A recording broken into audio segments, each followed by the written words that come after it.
Bismillahirrahmanirrahim. Assalamualaikum warahmatullahi wabarakatuh.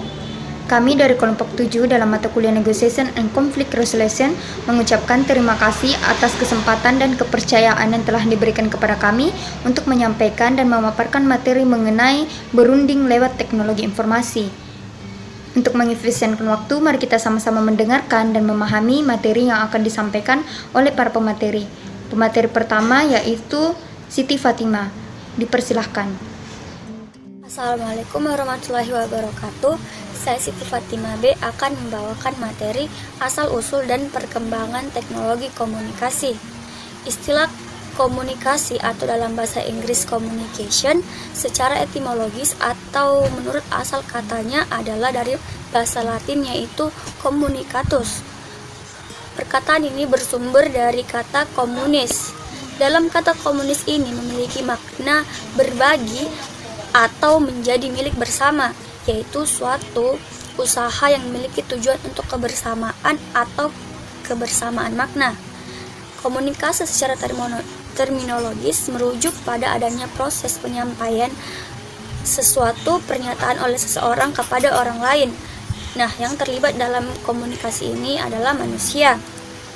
Karena itu merujuk pada pengertian Robert Stewart mengenai komunikasi manusia, bahwa komunikasi manusia adalah proses yang melibatkan individu-individu dalam suatu hubungan, kelompok, dan organisasi dalam masyarakat yang merespon dan menciptakan pesan untuk beradaptasi dengan lingkungan satu sama lain.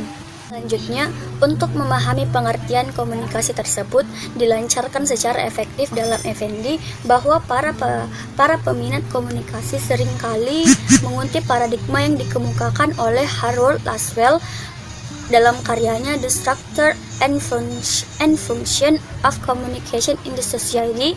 Paradigma Laswell tersebut menunjukkan bahwa komunikasi meliputi 5 unsur sebagai jawaban dari pertanyaan yang diajukan. Yang pertama yaitu komunikator, yaitu siapa yang menanyakan.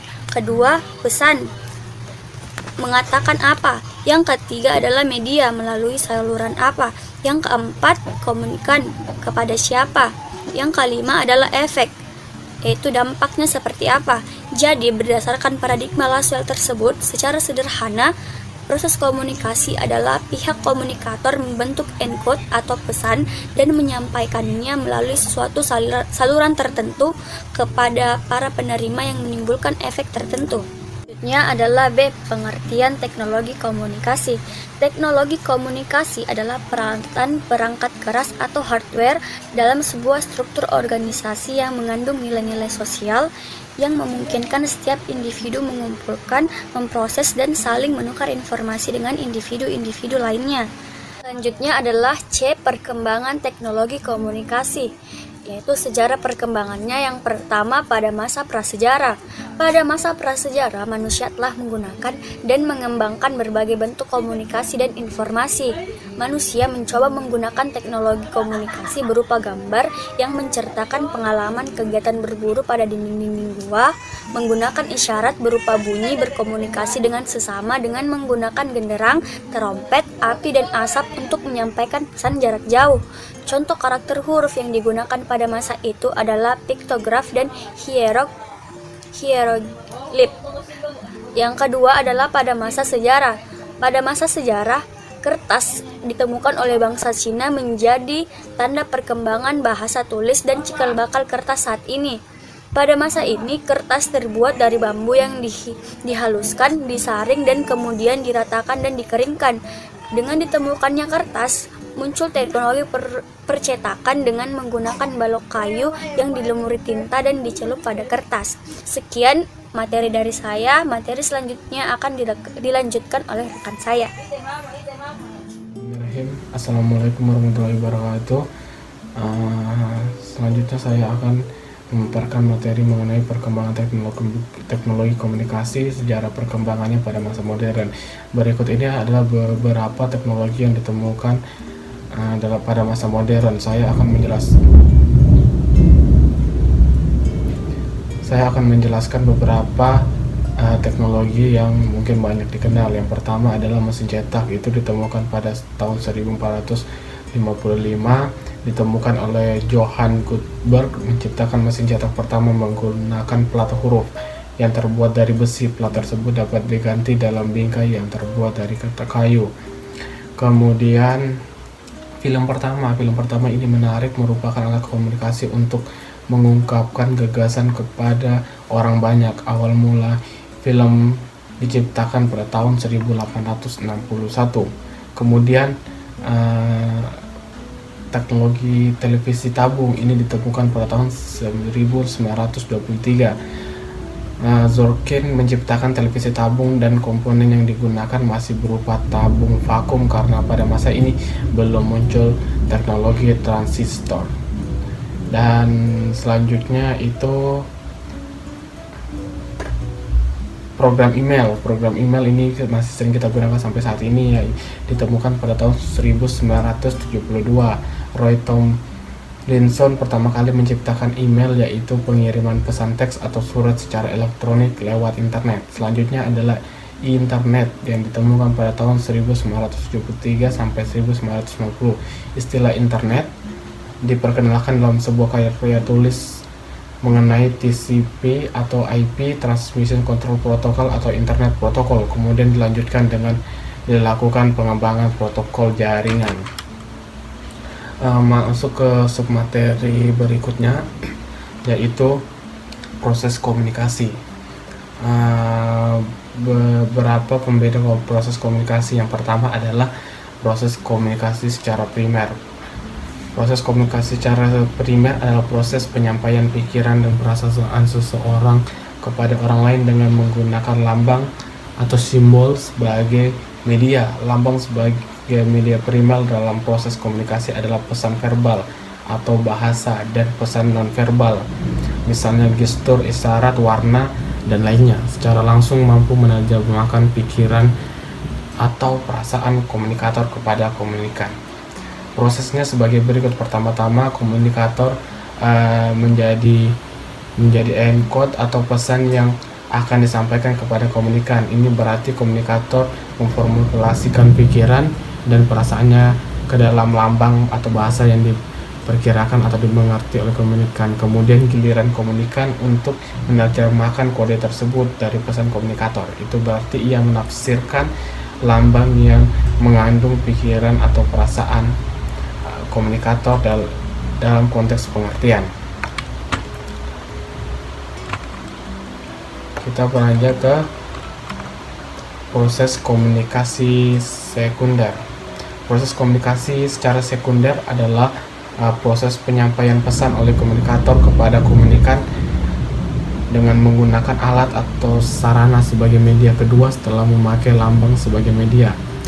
Seseorang komunikator menggunakan media kedua dalam menyampaikan komunikasi karena komunikasi sebagai sasaran berita di tempat yang relatif jauh atau jumlahnya banyak, misalnya adalah surat, telepon, teks, surat kabar, majalah, radio, televisi, email, dan sebagainya, adalah media kedua yang sering digunakan dalam komunikasi. Proses komunikasi secara sekunder itu menggunakan media yang dapat diklasifikasikan sebagai media massa. Media massa ini seperti surat kabar, televisi, radio, dan sebagainya. Dan media nirmasa, misalnya telepon, surat, dan megafon. Selanjutnya adalah bentuk-bentuk komunikasi. Keberhasilan komunikasi sangat dipengaruhi oleh kemampuan seseorang atau lembaga dalam memahami siapa yang menjadi lawan atau komunikasinya. Adapun bentuk komunikasi dilihat dari lawan komunikasinya adalah sebagai berikut. Yang pertama adalah komunikasi intrapribadi atau interpersonal communication, yaitu komunikasi yang terjadi dalam diri seseorang yang berupa proses pengolahan informasi melalui indera dan syaraf manusia. Yang kedua adalah komunikasi intrapribadi atau interpersonal, ini misalnya adalah satu orang ke orang lainnya. Kemudian adalah komunikasi kelompok atau group communication, yaitu komunikasi yang berlangsung di antara satu kelompok. Yang selanjutnya lagi adalah komunikasi massa atau massa communication. Komunikasi massa dapat didefinisikan sebagai suatu jenis komunikasi yang ditunjuk kepada sejumlah audiens secara tersebar dan heterogen melalui medium massa, cetak, atau elektronik sehingga pesan yang sama dapat diterimakan secara serentak dan sesaat. Mungkin itu saya. Sekian. Wassalamualaikum warahmatullahi wabarakatuh. Bismillahirrahmanirrahim. Assalamualaikum warahmatullahi wabarakatuh. Saya Vina Damayanti. Saya akan melanjutkan materi mengenai teknologi komunikasi. Jadi, teknologi komunikasi adalah peralatan perangkat keras atau yang biasa disebut dengan hardware dalam sebuah struktur organisasi yang mengandung nilai-nilai sosial yang memungkinkan setiap individu mengumpulkan, memproses, dan saling menukar informasi dengan individu-individu lainnya. Nah, dengan adanya teknologi komunikasi, jarak tidak lagi menjadi masalah. Kehadiran internet sebagai media komunikasi telah memudahkan orang untuk bekerja dari rumah, belajar jarak jauh, dan lain sebagainya. Selanjutnya, ada pula keuntungan menggunakan teknologi dalam komunikasi dibandingkan dengan komunikasi konvensional. Nah, diantaranya yaitu yang pertama, dapat dilakukan kapan saja dan di mana saja. Nah, dengan komunikasi menggunakan teknologi, maka setiap pengguna dapat melakukan komunikasi di mana saja dan kapan saja dengan syarat terkoneksi dengan jaringan internet dan memiliki sarana dan prasarana yang mencukupi. Selanjutnya yaitu efisiensi biaya. Berbeda dengan komunikasi konvensional, komunikasi menggunakan teknologi ini tidak memerlukan pihak untuk berkomunikasi dengan bertatap muka, maka dapat menghemat biaya transportasi. Yang ketiga yaitu efisiensi biaya. Komunikasi dapat dilakukan dengan cepat tanpa harus membuang waktu dengan melakukan perjalanan. Pesan komunikasi dapat disampaikan pada saat itu juga dalam hitungan detik maupun kedua pihak yang berkomunikasi saling berjauhan. Yang keempat yaitu meningkatkan partisipasi dengan terbukanya jalur komunikasi. Akan semakin banyak orang yang dapat berpartisipasi dalam diskusi tersebut. Selanjutnya ada pula kelemahan menggunakan teknologi dalam komunikasi dibandingkan dengan menggunakan komunikasi konvensional. Di antaranya yang pertama yaitu tidak mewakili emosi pengguna. Maksudnya yaitu biasanya intonasi bicara, raut muka, gerakan tubuh merupakan hal yang relatif sulit untuk dipahami. Pengguna emotikon yang mengirimkan pesan terkadang sama sekali tidak menggambarkan bagaimana emosi sebenarnya dari lawan bicara kita. Yang kedua yaitu memerlukan perangkat khusus. Nah, dalam pelaksanaannya komunikasi itu pastinya menggunakan teknologi dengan adanya hardware, software, dan juga brainware. Nah, brainware di sini yang dimaksud adalah kita sendiri sebagai manusia. Materi selanjutnya yaitu mengenai proses berunding lewat teknologi komunikasi. Nah, yang pertama yaitu tata cara penggunaan teknologi informasi terbagi dua, yaitu yang pertama satu arah, yang kedua dua arah. Nah, untuk penjelasan mengenai tata cara penggunaan teknologi informasi tersebut akan disampaikan kepada teman saya. Sekian dari saya. Assalamualaikum warahmatullahi wabarakatuh. Assalamualaikum warahmatullahi wabarakatuh. Perkenalkan, nama saya Umi Dita Miyuhas. Saya akan menjelaskan mengenai proses berunding lewat teknologi komunikasi. Yang pertama itu tata cara penggunaan teknologi komunikasi baik satu arah maupun dua arah. Satu arah. Komunikasi satu arah adalah pesan yang disampaikan oleh sumber kepada sasaran dan sasaran tidak dapat melakukan atau tidak diberi kesempatan melakukan umpan balik.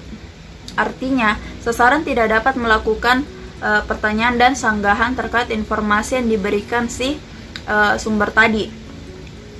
Komunikasi satu arah sering digunakan dalam kehidupan sehari-hari kita dan lebih condong digunakan dalam dunia militer. Kenapa? Karena dalam dunia militer terdapat sistem komando di mana perintah atasan harus dilaksanakan oleh bawahan tanpa melakukan pertanyaan atau sanggahan terkait informasi yang diberikan si atasan tadi. Komunikasi satu arah banyak memiliki kekurangan dikarenakan tidak adanya umpan balik terhadap setelah pemberian informasi tersebut. Ini mengakibatkan adanya dampak negatif pada komunikasi satu arah ini. Pengirim dan penerima tidak dapat melakukan komunikasi yang berkesinambungan pada media yang sama, hanya satu pihak saja, dan pihak lain hanya mendengarkan. Terus yang kedua itu komunikasi dua arah. Komunikasi dua arah atau two-way communication adalah proses komunikasi di mana terjadi timbal balik atau feedback atau respon yang diberikan oleh sumber kepada si penerima pesan ini. Jenis komunikasi ini berbanding terbalik dengan komunikasi satu arah, di mana kedua pihak saling berperan aktif dan saling berkesinambungan dan saling memberikan respon terhadap satu sama lain. Proses komunikasi dua arah ini banyak dilakukan pada praktek komunikasi interpersonal, antar pribadi dan antar kelompok. Terima kasih. Baik, saya akan membacakan materi selanjutnya. Jika dilihat secara sekilas, secara garis besar, komunikasi dua arah mungkin bisa dianggap bentuk komunikasi yang ideal karena memungkinkan kedua belah pihak memberikan pandangan atau minimal responnya terhadap pesan yang disampaikan. Dibanding komunikasi satu arah yang mungkin tampak terlihat diktator dan tidak adil untuk semua pihak yang berada dalam proses komunikasi.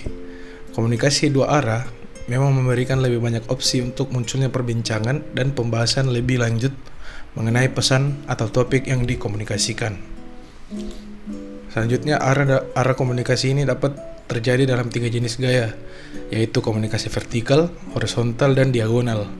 Komunikasi dua arah vertikal terjadi saat satu pihak memiliki kedudukan yang lebih tinggi dibanding pihak lainnya, dan terdapat aliran komunikasi dari atas ke bawah atau sebaliknya.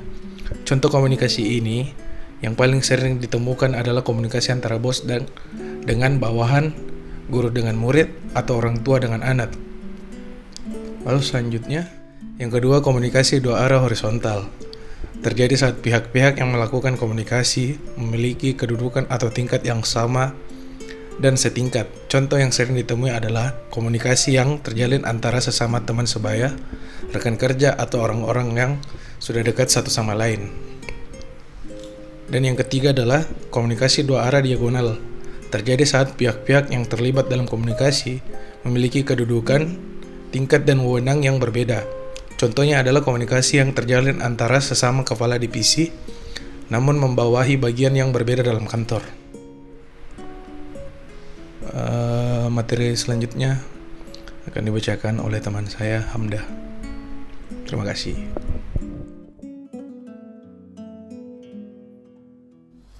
Assalamualaikum warahmatullahi wabarakatuh. Saya Hamda Putri Firdaus dari kelompok 7 ingin membawakan materi tentang tahapan komunikasi lewat dua arah.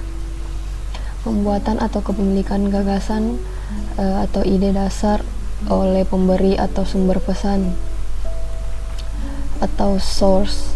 Pada tahap ini source sudah memiliki gagasan atau ide tertentu yang memang dimaksudkan untuk disampaikan kepada target atau calon penerima.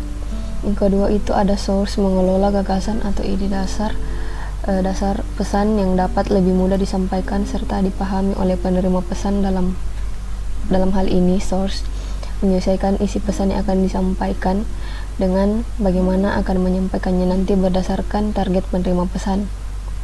Yang ketiga ada source memiliki pesan terhadap receiver atau penerima pesan dengan menggunakan channel atau saluran yang dianggapnya sesuai.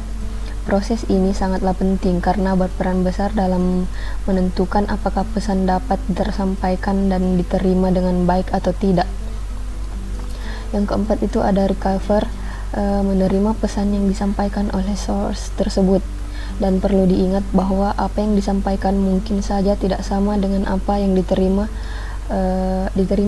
Hal ini karena adanya faktor-faktor yang turut menentukan seperti noise yang dapat mengganggu jalannya penyampaian pesan. Yang kelima ada receiver memahami dan memaknai isi dari pesan yang sudah diterima dari source. Pada tahap ini banyak faktor internal internal dari receiver yang akan turut mempengaruhi, seperti pandangannya akan suatu hal atau pengalaman di masa lalu terhadap satu peristiwa. Bisa jadi makna yang memiliki receiver terhadap pesan berbeda dengan makna yang dimiliki oleh source. Setelah yang keenam itu ada setelah memahami dan memaknai pesan receiver kemudian memberikan feedback atau respon yang ia miliki terhadap pesan. Respon ini bisa saja berupa tanggapan terhadap pesan atau justru pertanyaan karena ada hal yang dianggap belum jelas. Dalam tahap ini, kedua belah pihak bisa berupaya menyamakan pandangan terhadap makna pesan dan melakukan diskusi terhadap isi pesan tersebut. Demikianlah penjelasan dari saya. Assalamualaikum warahmatullahi wabarakatuh. Assalamualaikum warahmatullahi wabarakatuh. Saya Hasni Agustina Halim akan melanjutkan materi mengenai proses berunding lewat teknologi informasi. Sebelum kita melakukan berunding lewat teknologi informasi, kita harus mengetahui apa itu etika. Etika adalah sekumpulan asas atau nilai yang berkenaan dengan akhlak, tata cara, adat, atau sopan santun mengenai benar salah tentang hak dan kewajiban yang dianut oleh suatu golongan atau masyarakat. Teknologi informasi merangkum semua aspek yang berhubungan dengan mesin atau komputer dan telekomunikasi, dan teknik yang digunakan untuk menangkap atau mengumpulkan, menyimpan, memanipulasi, menghantarkan, dan menampilkan suatu bentuk informasi. Informasi sangat mudah ditemukan untuk saat ini karena dapat melalui internet. Internet dapat dilakukan melalui telepon dan komputer. Nah, komputer yang mengendalikan semua bentuk ide dan informasi memainkan peranan penting dalam pengumpulan, penyimpanan, dan penyebaran informasi suara, gambar, teks, dan angka yang berasaskan mikroelektronik. Teknologi informasi bermakna menggabungkan bidang teknologi seperti komputer, telekomunikasi, dan elektronik dalam bidang informasi seperti data, fakta, dan proses. Untuk menerapkan etika teknologi informasi, kita harus mengetahui makna prinsip yang terkandung dalam teknologi informasi, yaitu tujuan teknologi informasi yang memberikan kepada manusia untuk menyelesaikan masalah, menghasilkan kreativitas, membuat manusia lebih berkarya jika tanpa menggunakan teknologi informasi dan aktivitasnya. Kedua, prinsip high tech, high touch, yaitu jangan memiliki ketergantungan terhadap teknologi tercanggih, tetapi lebih penting adalah meningkatkan kemampuan aspek high touch, yaitu manusia. Ketiga, sesuaikan teknologi informasi terhadap manusia, yaitu seharusnya teknologi informasi dapat mendukung segala aktivitas manusia yang harus menyesuaikan teknologi informasi.